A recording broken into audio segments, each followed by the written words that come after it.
एक एक करके करो।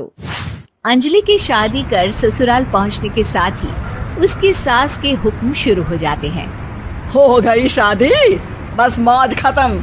कल से जल्दी उठकर काम पर लग जाना है।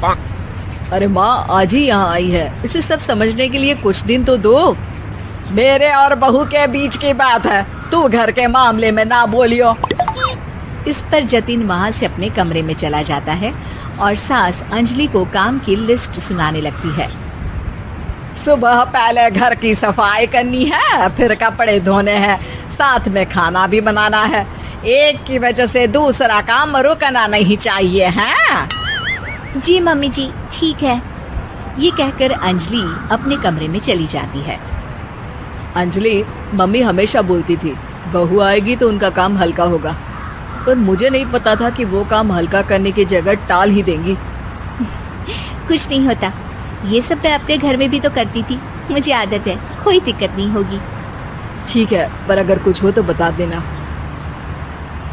दोनों सो जाते हैं और अगली सुबह से अंजलि जल्दी उठ के सास के बताए कामों में जुट जाती है, जिसमें वो जैसे ही कपड़े धोने लगती है तो सास वहाँ आ जाती है। अरे सुनो, ये कपड़े ऐसे नहीं धुलेंगे, सबको डिवाइड कर फिर एक एक करके अलग अलग धोने हैं। क्या एक एक कपड़ा अलग करके? एक बार में सुनाई नहीं देता क्या? वही बोला है मैंने, लग जाओ काम पर हैं? सास की बात मानते हुए अंजलि एक एक करके कपड़े धोना शुरू करती है, जिसे करते हुए आधा दिन बीत जाता है। अरे रे, सुबह से कब दोपहर हो गई पता ही नहीं चला, अभी तो खाना भी बनाना है। अंजलि भागते हुए रसोई में जाती है, जहाँ उसकी सास पहले से ही उसे खड़ी मिलती है। खाना बना लेना, देखो पहले पकोड़े तल दो और एक एक पकोड़े अलग अलग तलना, नहीं तो कोई कच्चा कोई पक्का रह जाता है।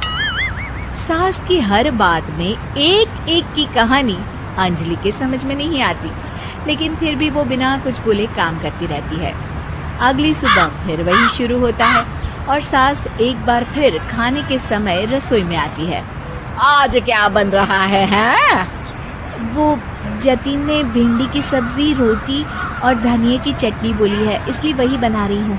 अरे वाह जी वाह, बढ़िया है। पर भिंडी एक एक करके धोना, फिर टोवेल से पोंछकर एक एक करके ही काटना, साथ ही धनिए की पत्ती भी एक एक करके ही धोना। अरे पर मम्मी जी। अरे क्या पर? सफाई का ध्यान रखना आता भी है या नहीं है? मैं ये सब सबकी हेल्थ के लिए ही तो कर रही हूँ ना, और तुम अर पर करती रहती हो हैं? सास की बातें सुन अंजलि हैरान रह जाती है। मैं तो सिर्फ सोचती थी कि जानबूझकर मेरा काम बढ़ाने के लिए ये सब करती हैं, पर ये तो काम बढ़ाने के साथ परेशान भी करना चाहती हैं। मैंने इनकी कौन सी बहस खोल दी जो इतनी दुश्मनी निकाल रही हैं? अब क्या करूं? अब अंजलि सास की बातों और हरकतों के बीच फंस जाती है। काम के लिए मना भी नहीं कर सकती, नहीं तो जाने कौन सा ड्रामा खड़ा कर दे। पर अंजलि तुझे कुछ तो करना पड़ेगा। इतनी देर में जतिन भी वहां आ जाता है। अरे कौन ड्रामा खड़ा कर रहा है और क्या करना पड़ेगा? जतिन की बात सुन अंजलि सोच में पड़ जाती है। इन्हें सच बताऊं या नहीं? पर अगर ये गुस्सा हो गए तो? वैसे भी अपनी माँ से बहुत प्यार करते हैं, फिर उनके खिलाफ कुछ सुन कैसे लेंगे? अंजलि ये सब सोच ही रही होती है कि जतिन फिर बोलता है। अरे क्या हुआ, कहाँ खो गई? अरे नहीं कुछ नहीं, वो मैं टीवी सीरियल के बारे में सोच रही थी। यहाँ और कौन ड्रामा करेगा?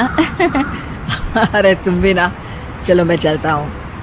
इसके बाद कुछ दिनों तक अंजलि सास को सबक सिखाने के लिए अलग अलग प्लान सोचती रहती है, पर उसे सास के एक एक करके काम करवाने की आदत बंद करने का कोई तोड़ नहीं मिलता। अगर ऐसे ही चलता रहा तो कहीं मैं एक दिन अपने सिर के बालों को भी एक एक करके सुलझना ना शुरू कर दूं। पगली हो गई है क्या? अकेले में क्या बड़बड़ किए जा रही हो? वैसे आज खाने में क्या है? आलू की सब्जी। तो फिर आलू को अच्छे से काट कर उसके कटे हुए कपड़ों को एक एक करके ही धोना है। बिल्कुल, इसे कैसे भूल सकती हूँ। मेरे जी का जंजाल। अरे बातें कम काम ज्यादा है। अंजलि एक बार फिर सास के कहे अनुसार काम करने लग जाती है, जिसमें सब्जी बनाते हुए उसके दिमाग में एक आइडिया आता है और वो सास को आवाज लगाती है, मम्मी जी सुनिए जरा इधर तो आना। अंजलि की आवाज सुन सास रसोई में आती है। अरे क्या हुआ, क्यों गला फाड़ कर चिल्ला रही हो?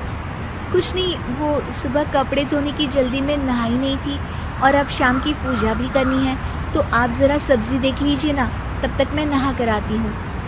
अंजलि सास को रसोई में छोड़कर नहाने चली जाती है। इसी तरह देखते देखते 4 घंटे बीत जाते हैं, लेकिन अंजलि बाथरूम से बाहर ही नहीं निकलती, जिसे देख सास उसे आवाज लगाती है। अरे बाथरूम में ही समाधि लगा ली क्या?